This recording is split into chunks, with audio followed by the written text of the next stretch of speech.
दोस्तों, आपने मोटर में पोल के बारे में तो जरूर सुना होगा। तो आज के इस वीडियो में हम लोग मोटर के पोल से संबंधित कई सारे क्वेश्चनों को जानेंगे, जिसमें से पहली चीज क्या है कि मोटर में जो पोल होता है वह क्या होता है। मोटर में पोल कहां पर लगे हुए होते हैं। यदि कोई आपसे इंटरव्यू में पूछ ले कि मोटर में पोल कहां पर लगे हुए होते हैं, तो आप उसमें क्या जवाब देंगे उसको, यह भी इस वीडियो में हम लोग जानेंगे। और मोटर में पोल की क्या जरूरत होती है, अगर हम मोटर में पोल ना रखें तो उससे क्या दिक्कत होगी, और मोटर में पोल रखते हैं तो उससे हमें क्या फायदा है। तो मोटर में मतलब मिला करके पोल की क्या जरूरत होती है, इसको भी हम इस वीडियो में जानेंगे। मोटर में पोल कब बढ़ते हैं और कब घटते हैं, इसको हम जानेंगे इस वीडियो में। और मोटर कितने पोल की है, कैसे हम निकाल सकते हैं कि मोटर कितने पोल की है। तो ये कुछ 5 टॉपिक हम इस वीडियो में क्लियर करेंगे। तो आइए एक एक करके हम उनको देख लेते हैं। यदि कोई आपसे पूछता है कि मोटर में पोल क्या होता है, ये हमारी मोटर है, इसमें ये हमारा टर्मिनल बॉक्स होता है। इसमें देख सकते हैं आप, देखिए ये 3 पॉइंट है, एक पॉइंट ये है, एक ये है और एक ये है। देखिए इसमें भी 3 होता है, मतलब 3 पॉइंट होते हैं। ऐसे इस प्रकार से 3 पॉइंट होते हैं। तो देखिए इसमें क्या है, देखिए इस तरह से सॉर्ट कर दिया गया इन 3 पॉइंटों को, और अब इनमें हम यहाँ पर सप्लाई दे देंगे। तो जब मोटर का जो टर्मिनल होता है उसमें जो हम सप्लाई देते हैं, तो उसमें इस प्रकार से, जैसे देखिए ये साउथ है और ये नॉर्थ है, इस प्रकार से हमारे पोल बन जाते हैं। यहाँ पर देखिए नॉर्थ पोल ये बन रहा है और ये हमारा साउथ पोल बन रहा है। मतलब कुल मिलाकर के इसमें इलेक्ट्रोमैग्नेट बनता है। जो हमारा मोटर होता है, जब हम सप्लाई देते हैं तो उसके अंदर जो उसकी कॉइल होती है उसमें इलेक्ट्रोमैग्नेट बनता है। मतलब यह मैग्नेट तभी तक रहता है जब तक सप्लाई जो होती है वह हमारी ऑन होती है, और जैसे ही सप्लाई को हम ऑफ करते हैं, जो इलेक्ट्रोमैग्नेट होता है वो हमारा ऑफ हो जाता है। तो जैसे ही हम सप्लाई देते हैं स्टेटर में, ये हमारा ये बाहर का जो हिस्सा है ना, इसमें जब हम सप्लाई देते हैं तो इस प्रकार से नॉर्थ और साउथ पोल हमारे बन जाते हैं। इस प्रकार से यह हमारा साउथ पोल, ये नॉर्थ पोल, सेम इसी तरह से। लेकिन यह जो हमारा ये एक परमानेंट मैग्नेट है, लेकिन इसके अंदर जो मैग्नेट बनता है वह हमारा इलेक्ट्रोमैग्नेट होता है। वह तभी तक रहता है जब तक सप्लाई रहती है। नॉर्थ साउथ पोल हमारे है ना, इनकी अपनी एक मैग्नेटिक फील्ड होती है, क्योंकि इलेक्ट्रोमैग्नेट है मतलब मिलाकर समझ लीजिए जो मैग्नेट होगा उसकी एक मैग्नेटिक फील्ड होगी, चाहे इलेक्ट्रोमैग्नेट हो उसकी भी एक मैग्नेटिक फील्ड होगी, और जो परमानेंट मैग्नेट होता है उसकी भी एक मैग्नेटिक फील्ड होती है। तो जब आप सप्लाई देंगे तो इसमें इलेक्ट्रोमैग्नेट जनरेट होगा, इलेक्ट्रोमैग्नेट की अपनी एक मैग्नेटिक फील्ड होती है। तो जो नॉर्थ और साउथ पोल जो होते हैं उनमें देखिए देखिए नॉर्थ से जो मैग्नेटिक फील्ड होती है वो निकल करके देखिए इस प्रकार से साउथ पोल की ओर जाती है। नॉर्थ पोल से निकलेगी मैग्नेटिक फील्ड और साउथ पोल की तरफ जाएगी। सेम उसी तरह से इसमें भी होता है, नॉर्थ पोल से निकल करके साउथ पोल की तरफ जाती है। तो कुल मिलाकर के बात यह हुई कि जो मोटर में जो पोल होता है वो यही होता है कि जैसे ही आप सप्लाई देंगे इलेक्ट्रोमैग्नेट जनरेट होगा, और उसमें नॉर्थ और साउथ पोल इस तरह से बन जाते हैं, जो कि मोटर को घुमाने में सहायक होते हैं, क्योंकि इनके बगैर मोटर हमारी घूम नहीं सकती है। मोटर में पोल कहां पर लगे हुए होते हैं, यदि कोई आपसे यह प्रश्न पूछता है तो आप उसमें सिंपल आप उसका यह उत्तर देंगे कि मोटर में जो पोल होते हैं उनको हम फिजिकली देख नहीं सकते हैं।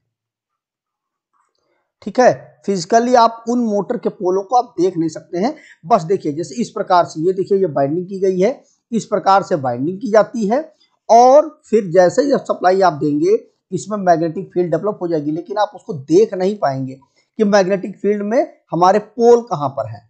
ठीक है, बस ये होता है कि इनके बीच में पोल जनरेट होते हैं इलेक्ट्रोमैग्नेट की वजह से। तो आपसे कोई पूछता है कि पोल कहां पर लगे हुए होते हैं, तो बता दीजिए कि इसी जो वाइंडिंग होती है उसी के अंदर पोल जनरेट होते हैं, लेकिन उसको हम फिजिकली देख नहीं सकते हैं। अब अगला चीज क्या है कि मोटर में पोल की क्या जरूरत होती है।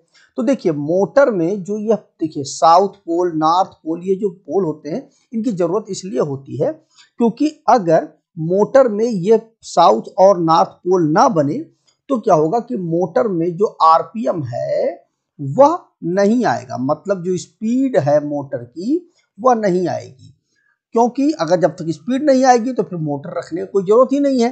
तो देखिए यहाँ पर मोटर के इन जगह पे देखिए सप्लाई, ये हमारा कनेक्शन हो गया और ये हमारा स्टेटर हो गया, इसमें जो वाइंडिंग की जाती है। तो पोल की जरूरत इसीलिए होती है कि जब सप्लाई देते हैं आप तो इसके अंदर पोल जनरेट होते हैं और उन पोल की वजह से यह जो हमारा रोटर होता है ये घूमता है और उसकी जो शाफ्ट होती है उस पर हम कोई चीज लगा करके हम इसका मैकेनिकल जो पावर होता है उसको हम ले लेते हैं। मतलब जो मोटर होती है हमारी क्या करती है, वो इलेक्ट्रिकल पावर को मैकेनिकल पावर में परिवर्तित करती है, जो एनर्जी होती है।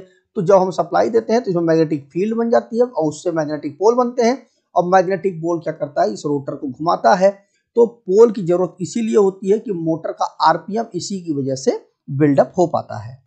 इन्हीं पोलों की वजह से जो आरपीएम होता है वह बढ़ पाता है और घट पाता है। ठीक, अब अगला पॉइंट है कि मोटर में पोल कब बढ़ेंगे और कब घटेंगे। तो देखिए मोटर में जो पोल होते हैं वो इनवर्सली प्रोपोर्शनल होता है। मतलब ये हुआ पोल और आरपीएम। तो देखिए अगर जो हमारा पोल है वो बढ़ेगा तो हमारा आरपीएम जो है वह घट जाएगा और अगर हमारा जो पोल है वह घटेगा तो हमारा आरपीएम जो है वह बढ़ जाएगा। मतलब कुल मिला करके पोल बढ़ेंगे तो आरपीएम घटेगा और अगर पोल हमारा घटेगा तो आरपीएम हमारा बढ़ेगा। ठीक, इस प्रकार से आप समझ लीजिए। तो घटने और बढ़ने से क्या होता है, सीधे सीधे पोल के घटने से आरपीएम बढ़ जाएगा और पोल के बढ़ने से आरपीएम घट जाएगा। तो ये हो गया पोल के घटने और बढ़ने का प्रभाव। अब अगला पॉइंट क्या है कि मोटर में कितने पोल हैं, इसको हम कैसे निकालें। तो देखिए इस प्रकार से जो मोटर में देखिए दो पोल, मोटर में जो पोल होते हैं ना वो 2, 4, 6, 8 इस प्रकार से होते हैं। क्यों, क्योंकि देखिए पोल जो होते हैं वो दो होते हैं, नॉर्थ साउथ। तो दो के गुणक में हमारा पोल होता है तो दो हुआ। अगर 4 पोल की मोटर है तो इस प्रकार से 4 हो जाएंगे। ठीक है, नॉर्थ साउथ, फिर नॉर्थ साउथ, फिर नॉर्थ साउथ, इस प्रकार से हो जाएगा हमारा। ठीक है, तो अब बात यह आएगी कि कैसे हम निकालें। तो इसका जो फार्मूला होता है वह होता है NS = 120 F/P। अब यहां पर देखिए जो S है वो हमारी स्पीड है। एग्जांपल ले लेते हैं कि अगर आपको पोल पता है तो उससे आप स्पीड को निकाल सकते हैं। कैसे, देखिए 120 जो होता है वो हमारा फेस एंगल होता है और जो इंडिया की फ्रीक्वेंसी है वो 50 हर्ट्ज है। अब अगर हमारा मोटर का जो पोल है, जैसे मैंने आपको बताया कि 2, 4, 6 इस प्रकार से होता है, तो हमारा जो पोल है वो हमारे 2 हैं। ठीक, तो 2 से हम सीधे इसको काट देंगे तो 2 छक्के 12, 0 हो जाएगा, 60 आ जाएगा, 5 छक्का 30 और 2 0 बढ़ जाएंगे। तो मतलब कुल मिलाकर के ये हुआ कि अगर पोल जो हमारे हैं अगर वो पोल 2 हुए तो आरपीएम हमारा कितना हो जाएगा, 3000। अब इसी तरह से एक और एग्जांपल ले लेते हैं, 120 गुणे फ्रीक्वेंसी है हमारी 50 और बटे जो हमारा पोल है उसको हम 4 ले लेते हैं। ठीक, तो 4 दूनी 8, 4 तियां 12, 3 आ गया, 0 आ गया। अब इसका गुणा करेंगे तो 3 पचे 15 और 2 0, एक 0 ये दोनों मिला करके 2 0 हो गए। तो मतलब ये हुआ अगर 4 पोल की मोटर है तो हमारा जो आरपीएम होगा वह 1500 आरपीएम होगा। इसी प्रकार से आप चाहें तो अगर आपको स्पीड पता है तो आप पोल निकाल सकते हैं।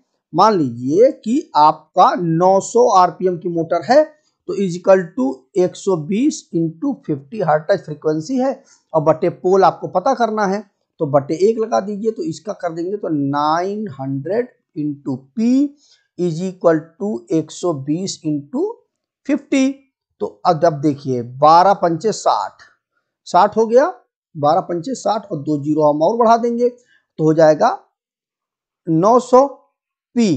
तो आ जाएगा P = हो जाएगा हमारा 6000 बटे 900। ये 2 0 से ये 2 0 कट जाएगा।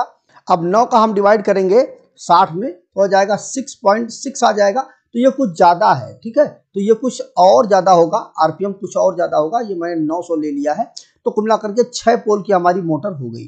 तो इसी प्रकार से आप मोटर में पोल की आप काउंटिंग कर सकते हैं कि कितने पोल की मोटर है और पोल पता है तो आप आरपीएम निकाल लेंगे और अगर आरपीएम पता है तो आप पोल निकाल लेंगे। ठीक है, तो इस प्रकार से हमने इन 5 पॉइंटों को इस वीडियो में समझा। तो फिर भी यदि आपके मन में कोई डाउट रह गया, कोई कंफ्यूजन रह गई है तो कमेंट करके पूछिएगा। तो आज की वीडियो में बस इतना ही। नमस्कार दोस्तों।